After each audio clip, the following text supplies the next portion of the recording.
প্রচণ্ড গরমের মধ্যে যদি একটু ঠান্ডা ঠান্ডা আইসক্রিম খাওয়া যায় তাহলে কিন্তু মন্দ হয় না। হ্যালো এভরিওয়ান, আসসালামু আলাইকুম। আমি ফারহানা নাসরিন, ফারহানা ফ্যামিলি ব্লগে আপনাদের জানাই স্বাগত। আজকের পর্বে আমি হাজির হলাম আপেল দিয়ে কীভাবে আইসক্রিম তৈরি করতে হয় সেই রেসিপি নিয়ে। চলুন তাহলে দেখি নিয়ে এই মজার আইসক্রিমটা কীভাবে তৈরি করতে হয়। আইসক্রিম তৈরি করার জন্য আমি মেজারমেন্ট কাপের হাফ কাপ পরিমাণ হুইপ ক্রিম নিয়ে নিলাম আর সামান্য পরিমাণ ভ্যানিলা এসেন্স দিয়ে দিলাম। দিয়ে ইলেকট্রিক বিটার দিয়ে 1 মিনিটের মতো এটাকে বিট করে নিচ্ছি। এর চেয়ে বেশি সময় এটাকে বিট করা যাবে না। ক্রিমটা কিন্তু অবশ্যই ঠান্ডা হতে হবে। আপেল আইসক্রিম তৈরি করতে বেশি উপকরণ লাগে না, অল্প উপকরণ দিয়ে কিন্তু আইসক্রিমটা তৈরি করা হয়ে যায়। দেখুন আমি ক্রিমটা বিট করে নিয়েছি। এখন এর মধ্যে এটাকে মিষ্টি করার জন্য 2 চা চামচ পরিমাণ কনডেন্স মিল্ক দিয়ে দিলাম। কনডেন্স মিল্কটাকে আমি ইলেকট্রিক বিটারের সাহায্যে এই 10 সেকেন্ডের মতো বিট করে মিশিয়ে নিচ্ছি।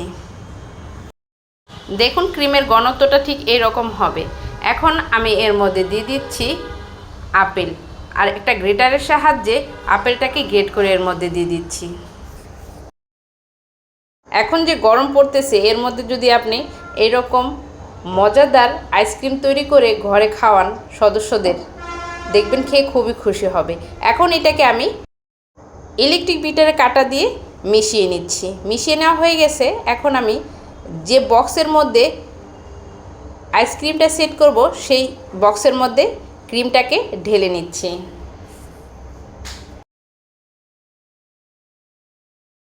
ক্রিমটাকে ঢেলে আমি এটা একটু সমান করে নিচ্ছি, আর উপর সাইডে কিছুটা আপেল আবারও গ্রেট করে এর মধ্যে দিয়ে দিচ্ছি।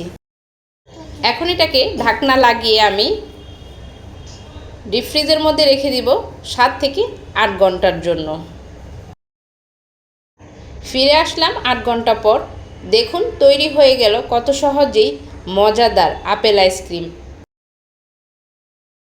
আপনাদের কাছে আমার অনুরোধ রইল, এই আইসক্রিমটা একবার হলেও ঘরে তৈরি করে খাবেন, দেখবেন এটা কিন্তু অনেক মজা।